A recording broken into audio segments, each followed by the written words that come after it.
दोस्तों नमस्कार, बहुत बहुत स्वागत है आप सभी का आज के सेशन संगीत में। तो दोस्तों आप लोग जैसा कि जानते हैं कि एग्जाम्स के दृष्टिकोण से आप लोगों के लिए जो महत्वपूर्ण प्रश्न होते हैं मैं वही करवाता हूं। तो दोस्तों आज का प्रश्न जो है काफ़ी इंपॉर्टेंट रहने वाला है शुरू से लेकर लास्ट तक। तो दोस्तों आप लोग जो है टोटल प्रश्नों को याद कर लीजिएगा और बहुत अच्छे से आप लोग इन सब प्रश्नों को तैयार कर लीजिएगा। ठीक है, चलिए हम शुरू करेंगे अपने सेशन को। लेकिन दोस्तों उससे पहले आपसे खास एक छोटी सी रिक्वेस्ट है कि आप लोग अगर चैनल पे नए हैं या पुराने हैं, सब्सक्राइब नहीं किए मेरे दोस्त, तो चैनल को सब्सक्राइब करके वीडियो को लाइक कर दीजिएगा। दोस्तों मैं देखता हूँ क्या कि आप लोग वीडियो को देख लेते हैं लेकिन वीडियो को लाइक करना भूल जाते हैं। तो चलिए फटाफट दोस्तों आप लोग अभी ही लाइक कर दीजिए प्लीज़ आप लोग भाई के लिए।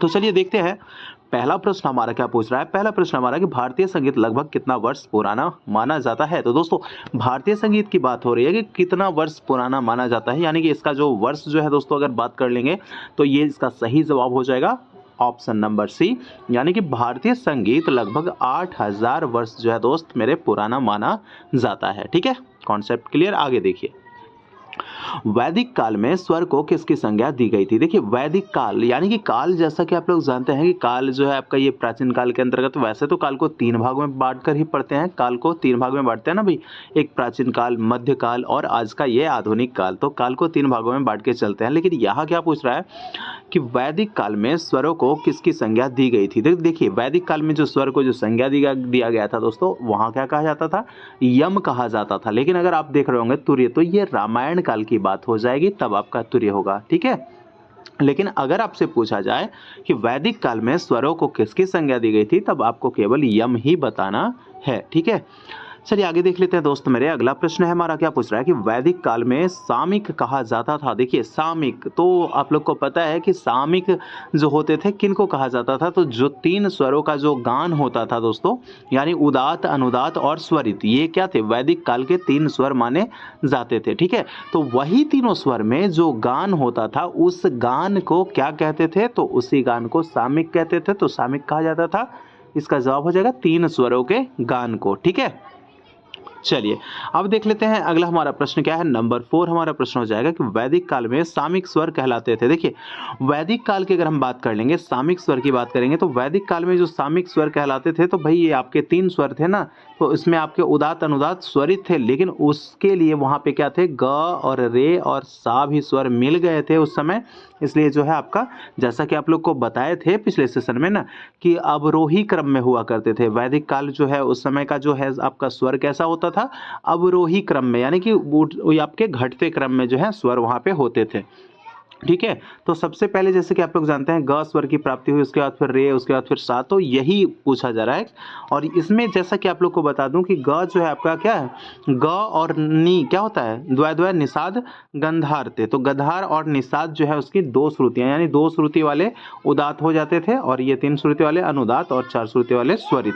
तो इस तरह से भी मैंने आपका कॉन्सेप्ट जो है क्लियर करवा दिया था। ठीक है, चलिए आगे देख लेते हैं। अगला हमारा प्रश्न क्या है, इनमें से उदात स्वर है। देखिए उदात, तो उदात अगर स्वर पूछेगा ना भाई, आपको बताना है उदात, जैसा कि मैंने प्रश्नों में यहाँ पे शामिल तो कर ही लिया है। तो उदात अगर आपसे पूछेगा कि उदात स्वर जो है इनमें से कौन है, तो देखिए इसमें जो होता है उदात वाले क्या होते हैं, 2 श्रुतिक होते हैं, यानी कि ग और नी हो जाएंगे। इनकी कितनी कितनी श्रुतियां होती है, 2 श्रुतियां। उदात यानी कि ऊपर वाले, ठीक है, अनुदात यानी नीचे, और आपका स्वरित जो होता है वो मध्यम यानी बीच वाला। ठीक है, तो समझ पाए। अब आगे देखिए अगला हमारा प्रश्न क्या हो जाएगा, इनमें से अनुदात स्वर हैं। देखिए अनुदात की अगर बात करेगा दोस्तों, तो अनुदात स्वर जो है इनमें से कौन कौन अनुदात के अंतर्गत में आते थे। जैसा कि आप लोग जानते हैं संगीत में 7 स्वर होते हैं। ठीक है, 7 स्वर होते हैं, अगर कुल करेंगे तब ना 12, लेकिन 7 तो स्वर तो 7 ही हैं। तो यहाँ पे आप लोग देखिए कि यहाँ पे इनमें से अनुदात स्वर के बारे में पूछा जा रहा है। तो अनुदात जैसे कि 2 श्रुतिक, और उदात में था 2 श्रुतिक, और अनुदात में कितना आएगा, 3 श्रुतिक। तो त्रि त्रि ऋषभ धैव, तो यानी कि रे ध आपका किसके अंतर्गत आ जाएगा, अनुदात स्वर के अंतर्गत आ जाएगा। और देखिए आपका 2 और 2 4 यहाँ से क्लियर हो गया। अब देखिए यहाँ पे क्या पूछ रहा है, साम प किसके अंतर्गत आएंगे। तो भाई आपको हम आगे उदात बता दिए, अनुदात भी बता दिए। तो यहाँ पे जो साम प जो है दोस्त मेरे, वो किसके अंतर्गत आएंगे, ये आपके ऑप्शन नंबर सी यानी कि स्वरित के अंतर्गत आ जाएंगे। इसलिए हमारा जवाब ऑप्शन नंबर सी हो जाएगा। ठीक है, चलिए आगे देख लेते हैं। अगला हमारा प्रश्न क्या है कि मूर्छना की रचना किससे मानी जाती है। तो मूर्छना की रचनाओं के बारे में अगर बात कर लेंगे दोस्तों, तो मूर्छना की रचना किससे मानी जाती है, ये जो रचना है आपके किससे, तो ये आपके ग्राम से मानी जाती है। इसलिए हमारा जवाब हो जाएगा दोस्त मेरे ऑप्शन नंबर ए। ठीक है, चलिए आगे देख लेते हैं। अगला हमारा प्रश्न क्या है कि निश्चित श्रुत्यांतर पर स्थापित 7 स्वरों के समूह को क्या कहा जाता है। तो निश्चित श्रुत्यांतर पर स्थापित 7 स्वरों के समूह को जो है दोस्तों, उसको क्या कहेंगे। देखिए यहाँ पे क्या है कि निश्चित श्रुत्यांतर है और उस पे जो स्थापित है 7 स्वर, उसके जो समूह जो होते हैं उसको दोस्तों, इसी को क्या कहते हैं, ग्राम कहते हैं। यानी श्रुतियां क्या होती है, एक निश्चित दूरी पर क्या होती है, स्थापित होती है। ठीक है, और ये 7 स्वरों के जो समूह होते हैं, जो समूह जो उसमें जो रहते हैं, उसे क्या कहते हैं, ग्राम कहते हैं। चलिए आगे देख लेते हैं। नंबर 10 हमारा प्रश्न है कि ग्राम में किसी भी स्वर का अपने स्थान से हटने पर स्वर का स्वरूप क्या हो जाता है, विकृत हो जाता है या बदल जाता है या फिर शुद्ध हो जाता है। क्या हो जाता है, इसका जवाब क्या होगा दोस्तों। तो देखिए जब किसी ग्राम में किसी भी स्वर, हमने क्या देखा अभी आगे कि वो क्या होते हैं कि 7 स्वरों के समूह होते हैं, लेकिन निश्चित श्रुत्यांतर पर होते हैं। तो यहाँ पे क्या कह रहा है कि किसी भी स्वर का अपने स्थान से अगर हटा देंगे, यानी निश्चित से उसको अनिश्चित कर लेंगे, तो क्या होगा, ग्राम का स्वरूप क्या हो जाएगा। तो दोस्तों ग्राम का स्वरूप जो है आपका बदल जाएगा। ठीक है, इसलिए जवाब हो जाएगा हमारा ऑप्शन नंबर बी, बदल जाएगा, खाली स्थान में भर देंगे। आगे देखिए नंबर 11 हमारा प्रश्न क्या पूछ रहा है कि पाश्चात्य संगीत में अति कोमल स्वर को क्या कहा जाता है। तो अगर हम बात कर लेंगे पाश्चात्य संगीत की, तो जैसा कि हम लोग जानते हैं कि कोमल स्वर के लिए यह चिन्ह का प्रयोग करते हैं और तीव्र यानी कि जो होता है उसके लिए हम लोग हैश का प्रयोग करते हैं। यानी कि वो पाश्चात्य संगीत में किया जाता है भाई, ये आपके 2 प्रकार के। तो ये आपका बी यानी कि यहाँ पे ये क्या, अति कोमल, यानी कि बी इसको क्या बोलते हैं, फ्लैट, और इसको क्या बोलते हैं, शार्प। तो अगर अति कोमल के बारे में अगर बात कर लेगा, तो यहाँ पे क्या हो जाएगा, डबल फ्लैट लगाएंगे, तब जाकर आपका क्या होगा, अति कोमल स्वर हो जाएगा। ठीक है, चलिए अब देख लेते हैं। अगला हमारा प्रश्न क्या पूछ रहा है कि अंश स्वरों की संख्या कितनी मानी गई है। दोस्तों देखिए याद रखना है इससे इसको, ठीक है ना, अंश स्वर और आपके आगे भी और जो बताएंगे, अंश स्वर, न्यास स्वर, अपन्यास स्वर, तो ये सब जो है इंपॉर्टेंट है, आप लोग इसको बीबीआई के अंतर्गत में लगा लीजिएगा। तो अंश स्वरों की संख्या कितनी मानी गई है, तो अंश स्वर की संख्या दोस्तों आपके कितने हैं, तो 63 माने गए हैं। देखिए अंश स्वर यानी कि जहाँ पे क्या होता है कि जो प्रारंभ होता है, अंश जो मुख्य जो स्वर होता है, तो जो मुख्य स्वर होगा तो हमें तो स्टार्ट वहीं से करना होगा, तो इसलिए इसको क्या कहते हैं, इसको ग्रह स्वर भी कहा जाता है। ठीक है, चलिए आगे देख लीजिए। अगला हमारा प्रश्न क्या पूछ रहा है कि न्यास स्वरों की संख्या कितनी मानी गई है। देखिए अंश स्वर हमने कितना देखा भाई, अंश स्वर 63 देखा। अब न्यास स्वरों की अगर बात कर लेंगे, तो न्यास स्वरों की संख्या कितनी हो जाएगी, 21। यानी कि जितनी हमारे मूर्छना है, तो उतना भी क्या है, उतना न्यास स्वरों की संख्या भी है। ठीक है, चलिए आगे देख लेते हैं। नंबर 14 हमारा प्रश्न है क्या कि अपन्यास स्वरों की संख्या कितनी मानी गई है। अगर अपन्यास स्वरों की अगर हम बात कर लेंगे दोस्तों, तो अपन्यास स्वरों की संख्या जो हो जाएगी वो आपके ऑप्शन नंबर ए सही जवाब हो जाएगा, 56। ठीक है, अपन्यास स्वरों की संख्या कितनी, 56। देखिए अपन्यास होता क्या है और न्यास क्या होता है, न्यास मैं बताना भूल गया। देखिए न्यास क्या होता है कि जहाँ पे जाति गायन जो है, वहाँ पे जो समाप्ति होता है जिस स्वर पे, उस स्वर को न्यास के स्वर कहते हैं। ठीक है, और वहाँ और अपन्यास की अगर हम बात करेंगे, तो अपन्यास में क्या होता है कि जहाँ पे जो है जाति गायन के बीच बीच में जो खंड होते हैं ना मेरे दोस्त, खंड, तो उन खंड को जो है जहाँ पे समाप्त किया जाता है जिस स्वर पे, उसी को अपन्यास का स्वर कहते हैं। ठीक है, तो इनकी संख्या कितनी मानी गई है, यही तो प्रश्न है। इसका जवाब होगा मेरे दोस्त 56। ठीक है, उम्मीद है कि बहुत अच्छे से समझ पाए होंगे। चलिए दोस्तों, अगर आपको अच्छा लग रहा होगा तो उस वीडियो को लाइक और साथ ही साथ सेशन को शेयर भी कर दीजिए दोस्तों, उन बच्चों के पास जिनके पास सेशन नहीं पहुंच पाता है। ठीक है, चलिए आगे देखिए। अगला हमारा प्रश्न क्या है कि प्राचीन काल में गीतों के विभाग को क्या कहा जाता था। देखिए गीतों के जो विभाग, यानी मान लीजिए कि ये एक गीत है, तो भाई इसके तो विभाग होते थे ना कुछ। ठीक है, तो गीत के जो विभाग होते थे भाई प्राचीन काल में, उसको कहते थे, उसका जवाब हो जाएगा ऑप्शन नंबर बी, उसको वस्तु कहा जाता था। ठीक है, गीतों के विभाग को क्या कहते थे, वस्तु कहते थे। आगे देख लीजिए अगला हमारा प्रश्न क्या है कि मतंग मुनि ने बृहदेशी, भाई विदेशी नहीं बृहदेशी, ठीक है, यहाँ पे देशी, तो बृहदेशी में कितने प्रबंधों का उल्लेख किया है? तो जैसा कि हम लोग जानते हैं कि मतंग का ग्रंथ कौन सा है कि बृहदेशी है, और बृहदेशी में प्रबंधों की संख्या कितनी बताई गई है? तो दोस्तों इसका जवाब हो जाएगा 49। चलिए एक चीज मुझे कमेंट करके बताइएगा कि मतंग, ठीक है, मतंग ने कितने स्वर माने हैं? ठीक है, कितने स्वर माने हैं, जरा आप लोग कमेंट कीजिएगा फटाफट कमेंट बॉक्स में। दोस्तों मैंने क्योंकि ये सब करवा चुका है, इसलिए आपसे जो है, आप अगर रेगुलर सेशन को देखते होंगे तो ये तो बिल्कुल इजीली आपको याद होगा, इसलिए आप लोग फटाफट जिनको भी याद है आप लोग कमेंट कीजिएगा, ठीक है। मैं बढ़ता हूं आगे।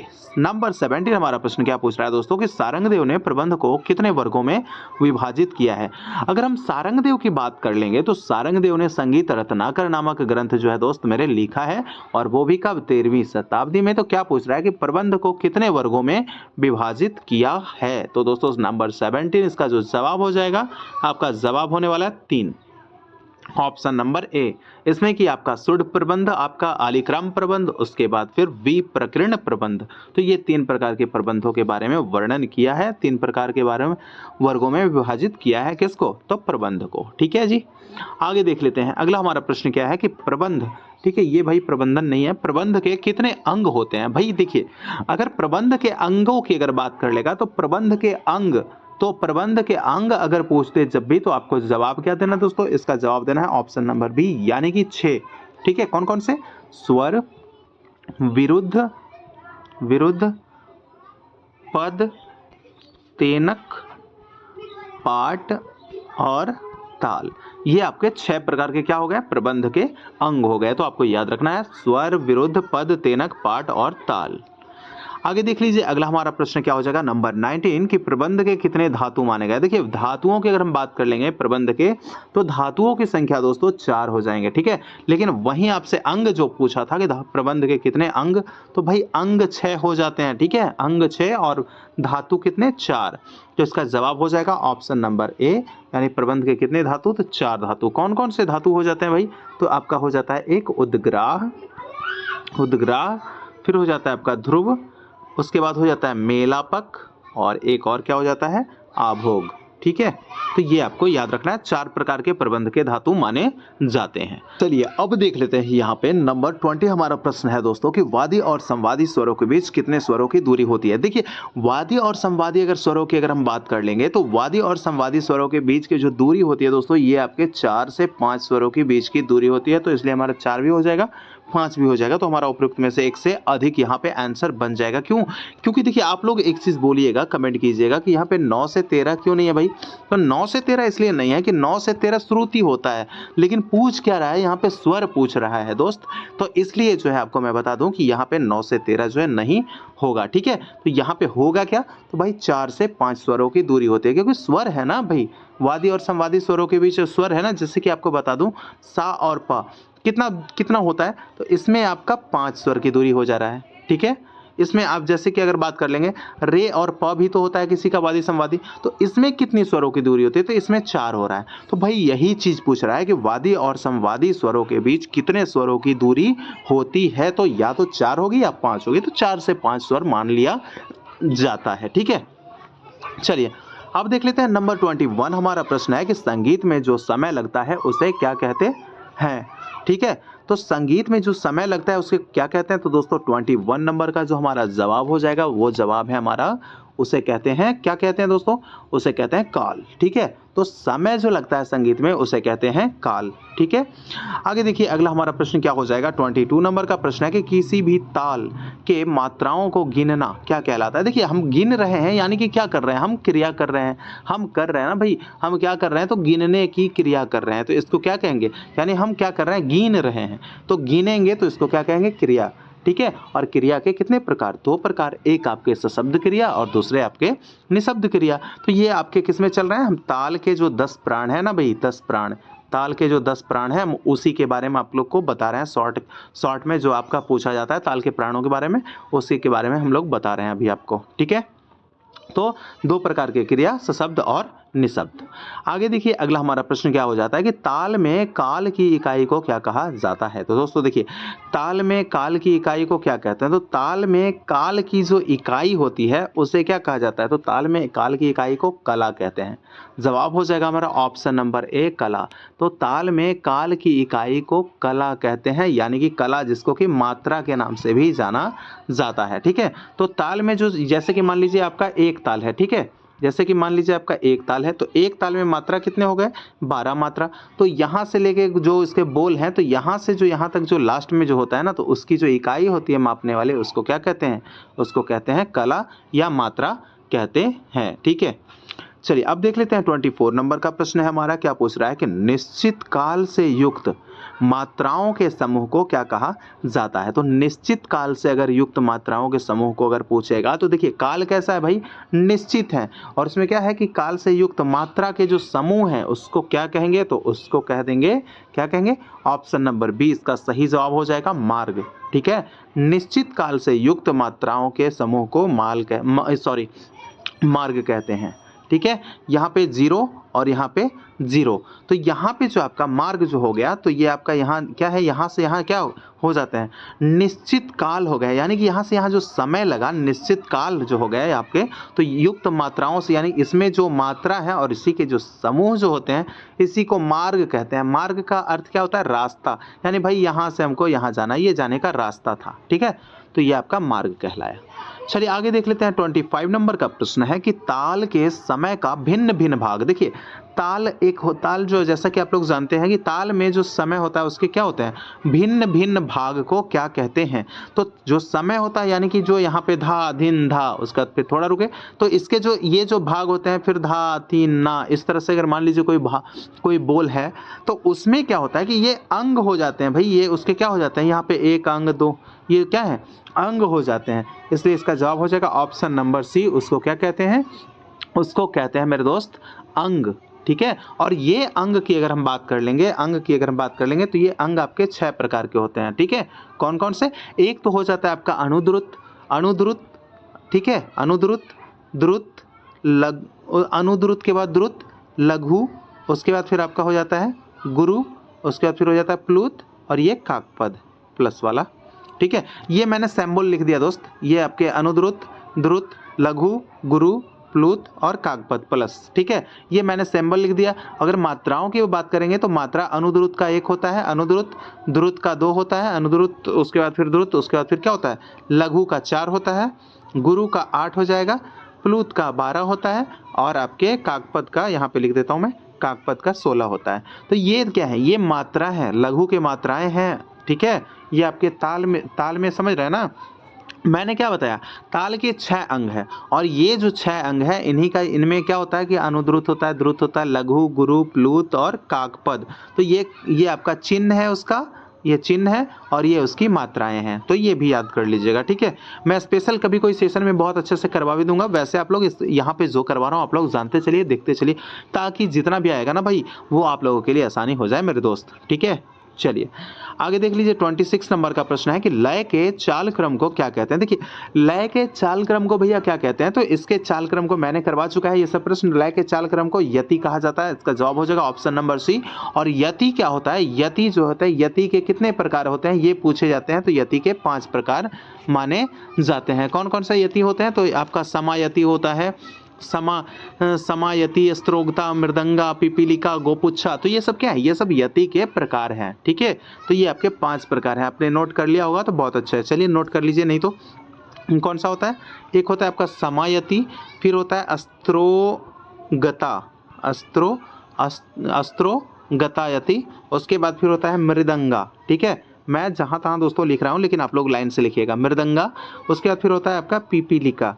ठीक है दोस्त, पिपीलिका, और एक क्या हो जाता है, गोपुच्छा। ठीक है, गोपुच्छा, जगह नहीं है भाई इसलिए मैं जहाँ तहाँ लिखकर आपको समझा दे रहा हूँ। बस मेरा कॉन्सेप्ट यही रहता है, मेरा मानना कि आप लोग के माइंड तक किसी प्रकार से सेट कर दिया जाए तो बस यही काफ़ी हो जाएगा। तो ये आपका हो गया गोपुच्छा। तो ये 5 प्रकार के यति हो गए। इसके जो यति के जो 5 प्रकार है, इसमें क्या क्या होता है, इसका किसी और क्लास में मैं डिटेल्स में बता दूंगा आप लोगों को। चलिए आगे देखते हैं 27 नंबर का प्रश्न हमारा क्या पूछ रहा है कि ताल के आवर्तन के पश्चात, देखिए दोस्त बाहर से जो हल्ला गुल्ला थोड़ा सा जो साउंड की आवाज़ें आ रही हैं भाई, तो वो सब के लिए अवॉइड करके चलिएगा। बाकी मैं जैसा कि आप लोग को कहते रहता हूँ, बस पढ़ाई के ऊपर ध्यान दीजिए। अगर पढ़ाने का मेरा तौर तरीका अच्छा लगता है उस पर ध्यान दीजिए बस, तो और बाकी बाहर के साउंड को ध्यान नहीं देना है, क्योंकि मुझे पता है उन लोगों के साउंड से ज़्यादा साउंड जो है वो मेरा ही आप लोगों के पास पहुँच रहा होगा, ठीक है, और पहुँच रहा है भाई। तो चलिए, ताल के आवर्तन बजाने के पश्चात उसे विभिन्न रूपों में विकसित करना क्या कहलाता है? भाई देखिए, ताल के आवर्तन जो है उसको बजाते हैं ना, तो बजाने के बाद जो उसे विभिन्न रूपों में विकसित करना, वो क्या कहलाता है? ये आपका प्रस्तार कहलाता है। ये भाई ये भी आपके किस में है? ताल के 10 प्राण में ही शामिल है। तो उसे क्या कहते हैं? प्रस्तार कहते हैं। कभी कभार प्रश्न पूछ दिया जाता है, दे देगा रेला, कायदा, पलटा, ये सब किसके अंतर्गत में आते हैं? तो यही एक का जवाब आपका होता है, वो सब प्रस्तार के अंतर्गत आते हैं। यानी उसमें क्या होता है? विस्तार किया जाता है, उसका विकसित रूप होता है, ठीक है। तो यही चीज़ है। अब आगे देखिए, अगला हमारा प्रश्न क्या है? 28 नंबर का प्रश्न है कि जिस मात्रा से गीत या गत प्रारंभ किया जाता है उसे क्या कहते हैं? तो भाई देखिए, जहाँ से गीत या गत अगर हम प्रश्न प्रारंभ करेंगे, जहाँ पे जाति गायन, जहाँ पे यहाँ पे ये आपको थोड़ा सा जाति गायन की बात हो रही है, तो मैं बता ही देता हूँ अच्छा से।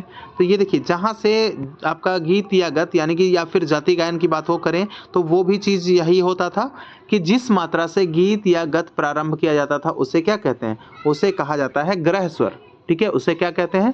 ग्रह स्वर कहा जाता है। और ये जो आपके ग्रह स्वर है, ग्रह स्वरों की अगर हम बात कर लेंगे तो ग्रह स्वर की संख्या कितनी होती है? ग्रह के कितने प्रकार होते हैं? ग्रह 4 प्रकार के होते हैं। कौन कौन से? एक आपका होता है समग्रह, दूसरा होता है विषम ग्रह, तीसरा होता है अतीत ग्रह, चौथा होता है अनागत ग्रह, ठीक है। तो इस तरह से आप लोग इसको नोट भी कर सकते हैं, जैसे कि आप लोग लिख लीजिए समग्रह, विषम ग्रह, ठीक है। ये 4 प्रकार के होते हैं। भाई ग्रह पूछे कितने प्रकार के? तो 4 प्रकार के, समग्रह, विषम ग्रह, फिर आपका एक हो जाता है अतीत ग्रह, और चौथा क्या हो जाता है? अनागत ग्रह। तो ये आपके ग्रह के प्रकार है। जैसे कि सम में क्या होता है कि गायन और वादन यानी कि गीत और ताल एक ही स्थान से प्रारंभ होता है, तो ये सब चीज़ें जो है इसमें आ जाएगा। बाकी इसका जो है ना, मैं ताल के 10 प्राण का वो डिटेल्स में वीडियो में बना कर दे दूंगा, किसके कितने प्रकार हैं और किसमें क्या क्या होता है, ठीक है।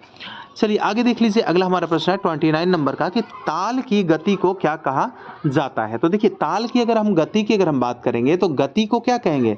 गति को लय कहेंगे भाई, लय, इसको कहेंगे लय। और लय के कितने प्रकार होते हैं? लय कहेंगे, लय के 3 प्रकार माने जाते हैं, मध्य लय, विलंबित लय और द्रुत लय, मध्य लय, विलंबित लय। ये 3 प्रकार के लय हो गए, ठीक है।